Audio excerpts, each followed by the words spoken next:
जाजपुर में digital media महासंघर प्रशिक्षण शिविर 13 जिलूर जोगदेले प्रतिनिधि सांबादिकतार नुआ दिग नहीं आलोचना। हाँ आज्ञा, डिजिटल जुगरे बदलुछि सांबादिकतार रूप। खबर संग्रह ठारू आरंभ करी ताहार प्रस्तुति और प्रसारण पर्यंत डिजिटल मीडियार भूमिका एबे दिनकु दिन बढ़ी चलिछि। एभली समय सांबादिक मानक दक्षता वृद्धि और आधुनिक सांबादिकता संपर्क में प्रशिक्षण देवा लक्ष्य जाजपुर में अनुष्ठित होइछि एक स्वतंत्र प्रशिक्षण शिविर। जिला सठीपुरଠାରେ ଥିବା बीकेबी मंडप सभागृह ओडिशा डिजिटल मीडिया महासंघ पक्षर एही प्रशिक्षण शिविर आयोजित होइथिला। महासंघर सभापति पद्मलोचन नायक और सह संपादक अग्निवेश भास्कर तत्वावधान आयोजित एही शिविर राज्यर 13टी जिल्लारू डिजिटल मीडिया प्रतिनिधि माने जोग देइथिले। कार्यक्रम में हर्ताकर्ता दैव विधातार ओडिशा डिजिटल मीडिया महासंघर सभापति मनोज शतपथी मुख्य अतिथि भाव जोगदे संपूर्ण कार्यक्रम परिचालना करथिले। देखो आज आम जो कार्यक्रम थिला से ट्रेनिंग कैंप 11टा जिल्लार कार्यकर्ता मानू ट्रेनिंग कैंप कराइला। आ पूर्व हम बरगढ़ में ट्रेनिंग कैंप करथिलु गत रविवार दिन। आज जाजपुर में करागला। एटी पाखापाखि 150 संख्यार कार्यकर्ता उपस्थित थिले। आ परे आमे आर सप्ताह रविवार दिन ब्रह्मपुर रखी ट्रेनिंग कैंप करने पक्षर सीधा लक्ष्य रहा आम जो कार्यकर्ता मैंने अच्छा से देखो आम तो बहुत जिन जानूना ना, तो आम जो ट्रेनर्स मैंने आसी आमको बहुत जिन मार्गदर्शन करेले। इवन आम विजुअलाइजेशन केमती करवा, बाइट केमती नवा, स्क्रिप्टिंग केमती करवा, को मैनर रे कथबार्ता करवा पब्लिक फील्ड रे सब कथा जी माने ग्राउंड जीरो रु नेकी टॉप पर्यंत भिन्न भिन्न समय आम जो ट्रेनिंग कैंप करू से हमको शिक्षा मिलता है। तो ये ट्रेनिंग कैंप रो लक्ष्य भी सेटा हितला। तत्सहित ट्रेनिंग कैंप माध्यम आप सांबादिक आक्टिविस्ट मु तो आक्टिविस्ट कहे से आक्टिविस्ट मान एकजुट करवा एवं से जो परिचय उपर प्रश्नवाची अच्छे आपन किए आप जो बर्तमान बुम लगे मो सांगे ठिया आप किए कलेक्टर चिन्हते आप एसपी चिन्हते आप नाई ना, तो से चिन्हवा आप निजस्व परिचय गोटे रहा दरकार अच्छे से चिन्हवा दरकार अच्छे आईटा मुझे एकला चिन्हले हम ना आमको समस्त कलेक्टिवली फाइट करने पड़ो। ये कलेक्टिव फाइट करने आम एकजुट होती आप आगे ठिया मुझे आगे ठिया दैट्स ऑल। धन्यवाद सर, थैंक यू।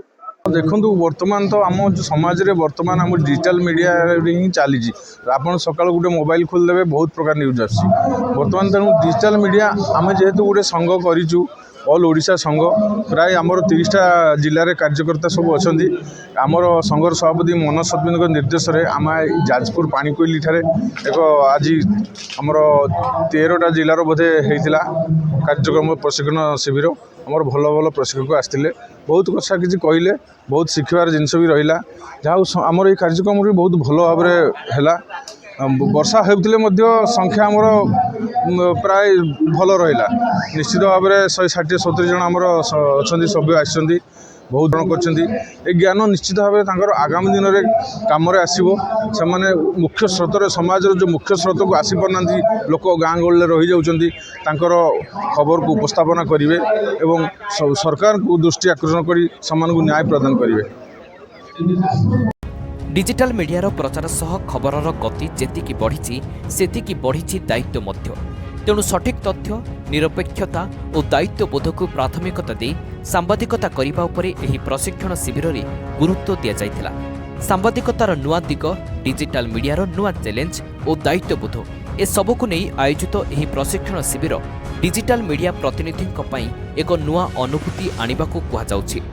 जेहेतु आज जाजपुर माटी रे जो ऑल ओडिशा डिजिटल महासंघ तरफ आज एक प्रशिक्षण कार्यक्रम ये बहुत उपादेय कार्यक्रम आ बहुत प्रशंसनीय तेणु आज जो डिजिटल मीडिया रे जो भाई माने काम करुचंती बा जो मान को आम चतुर्थ स्तंभ बोली भावुचु तांको मध्य आज ये विरजा माटी समस्त को मु धन्यवाद जनाऊँगी। माँ एमती आगू को जीवाकू सहाय हुंतु तांकर जो प्रयास अच्छी निश्चित भाव में ये समाज से काम करुचंती तेणु ये समाज मंगल पाई निश्चित भाव में से निरपेक्षतार सहित काम करंतु जो माने आज ये समाज पाई निहाती तांकर आवश्यकता अच्छी जो माने प्रतिभा माने लुचि रही जो माने गरीब खटिखिया मजुरिया जो माने ही सचेतन नागरिक भाव में से आग को आणतु से दुख सुखरे साथी हुंतु प्रत्येक दुखी आ रंकी मानू से सहाय हुंतु से विश्वास भरोसा ये डिजिटल मीडिया उपरे लोक माने मु विधायिका हिसाब से मु निश्चित भाव में ନିରପେକ୍ଷତାକୁ ସମ୍ମାନ ଦିଏ ଆଉ ପ୍ରଶଂସନୀୟ କରେ। ତେଣୁ ଯେଉଁମାନେ ନିରପେକ୍ଷତା ହିସାବରେ କାମ କରୁଛନ୍ତି, ନିଜକୁ ସମର୍ପିତ କରିଛନ୍ତି ସମାଜ ପାଇଁ, ସେ ନିଶ୍ଚିତ ଭାବରେ ସମାଜରେ ସେ ପ୍ରଶଂସନୀୟ। ସରକାର କ'ଣ କରନ୍ତି, ସରକାରଙ୍କର କେଉଁ କଥାଟା ଆଗକୁ ଚାଲି ଆସିବ, ତାଙ୍କ ମୁଖାଟା ଖୋଲିଯିବ, ତେଣୁ ସେତେବେଳେ ସରକାର ବିରୋଧ କରୁଥିବେ ଆଉ। ଗତକାଲି ମଧ୍ୟ ଦଶରଥପୁରରେ ରିଲିଫ୍ ବଣ୍ଟନକୁ ନେଇକି ଗୋଟେ ହେଇଛି। ଦେଖନ୍ତୁ, ଜଣେ ସେଇ ସାମ୍ବାଦିକ ଭାଇ ଉପରେ ଆକ୍ରମଣ ହେଇଛି, ସେ ମେଡ଼ିକାଲରେ ଆଡ଼ମିସନ୍ ହେଇକି ଏବେ ମଧ୍ୟ ଥାନା ଆଗରେ ସେମାନେ ବସିଛନ୍ତି। ସେ କ'ଣ ପାଇଁ ଯାଇଥିଲେ? ତାଙ୍କର ନିଜର ସ୍ୱାର୍ଥ ପାଇଁ ଯାଇନଥିଲେ। ଇଏ ବନ୍ୟା ଅଞ୍ଚଳରେ ଯେଉଁମାନେ ଯାହା ମତ ଥିଲା ଯେ ମୁଁ ଯାଇଥିଲି ସେଠି ଦେଖିବା ପାଇଁ, ମୋତେ ଆକ୍ରମଣ ହେଲା। ତେଣୁ ଏଟା ବହୁତ ନିନ୍ଦନୀୟ କଥା। ମୁଁ କେବେ ଆକୁ ଗ୍ରହଣ କରିପାରିବିନି। କାହିଁକି ନା ଜଣେ ଭାଇ ଯାଇଛି, ଲୋକଙ୍କ ପାଖରେ କ'ଣ ଆସିଛି ପହଞ୍ଚାଇବାର ପ୍ରୟାସ ରଖିଥିଲେ, କିନ୍ତୁ ଏଟା ବହୁତ ନିନ୍ଦନୀୟ କଥା। ତେଣୁ ଏମିତି ନ ହେବା ଆବଶ୍ୟକ ଅଛି ଆମର ସୋସିଆଲ ମିଡ଼ିଆ ଭାଇମାନଙ୍କ ଉପରେ। ଏହାପରେ ପ୍ରଶାସନ ପଦକ୍ଷେପ ନେବା ଆବଶ୍ୟକ ଯିବ। ଦଶରଥପୁରରେ ଗୋଟେ ଘଟଣା ଘଟିଛି, ତାପରେ ପ୍ରଶାସନ ଆଉ ଯେଉଁ ଆମର ପ୍ରଶାସନ ବା ତାଙ୍କ କଥାରେ ଏଠି ଦେଖିଲେନି ଆମର ଯେଉଁ କଥା ହେଲା ଯେ କିଛି କଥା ଭାଇମାନେ କିଛି କଥା ଏମିତି ଆସୁଛି ଯେ ସେମାନଙ୍କୁ ନ ଛାପିବା ପାଇଁ। ତେଣୁ ମୋର ଭାଇମାନଙ୍କୁ ରହିବ, ଯେଉଁ ସମାଜର ସେବା କରିବାକୁ ଆଗକୁ ଆସିଛନ୍ତି ସେଇ ସତ୍ସାହସର ସହିତ କାମ କରନ୍ତୁ ଆଉ ଜନତାଙ୍କ ସେବା କରନ୍ତୁ। ମୋ ନାଁ କବିରାଜ ପାତ୍ର, ଓଡ଼ିଶା ଡିଜିଟାଲ ମିଡ଼ିଆ ମହାସଂଘର ସାଧାରଣ ସମ୍ପାଦକ। ଆଜି ଆମର ଓଡ଼ିଶା ଡିଜିଟାଲ ମିଡ଼ିଆ ମହାସଂଘର ଦ୍ୱିତୀୟ ଅଧିବେଶନ ଯେଉଁ ଟ୍ରେନିଂ ସେକ୍ସନ୍ ଆମର ଯାଜପୁରଠାରେ ଅନୁଷ୍ଠିତ ହୋଇଯାଇଛି। ବଡ଼ ସୁରୁଖୁରୁରେ ମଧ୍ୟ ଏହା ସମ୍ପୂର୍ଣ୍ଣ ହୋଇଛି। ଆଉ ଏଇ ଡିଜିଟାଲ ମିଡ଼ିଆର ଯେଉଁ ଆମର ମହାସଂଘରେ ଯେଉଁମାନେ କାର୍ଯ୍ୟକର୍ତ୍ତା ରହିଛନ୍ତି ସେମାନଙ୍କୁ ସ୍ୱତନ୍ତ୍ର ପ୍ରଶିକ୍ଷଣ ଆଜି ଦିଆହେଇଛି ଯେ ସାମ୍ବାଦିକତା ବିଷୟରେ। ତେଣୁ ଆଗାମୀ ଦିନରେ ମଧ୍ୟ ଆମର ଗୋଟିଏ ସେକ୍ସନ୍ ସରିଯାଇଛି ବରଗଡ଼ରେ, ତାପରେ ଦ୍ୱିତୀୟ ସେକ୍ସନ୍, ଏବଂ ଆଗାମୀ ଦିନରେ ଆମେ ଚିନ୍ତା କରୁଛୁ ପ୍ରତି ଜିଲ୍ଲା ସ୍ତରୀୟ ମଧ୍ୟ ପ୍ରଶିକ୍ଷଣ ହେବ।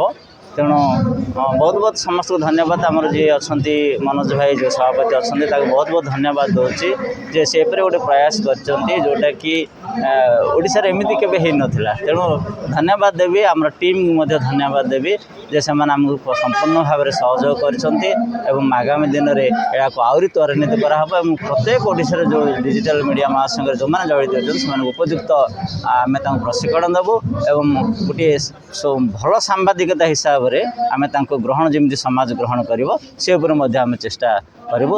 ଆଉ ଏଇଠି ହିଁ ମୋର ଆଜିର ବାର୍ତ୍ତା ଥିଲା। ଧନ୍ୟବାଦ ଭାଇ। ଯାଜପୁରରୁ Agnivesh ଭାସ୍କରଙ୍କ report, Odisha news now. ଦୟାକରି ଆମ ଚ୍ୟାନେଲକୁ ଲାଇକ୍, ସେୟାର ଏବଂ ସବସ୍କ୍ରାइब କରନ୍ତୁ।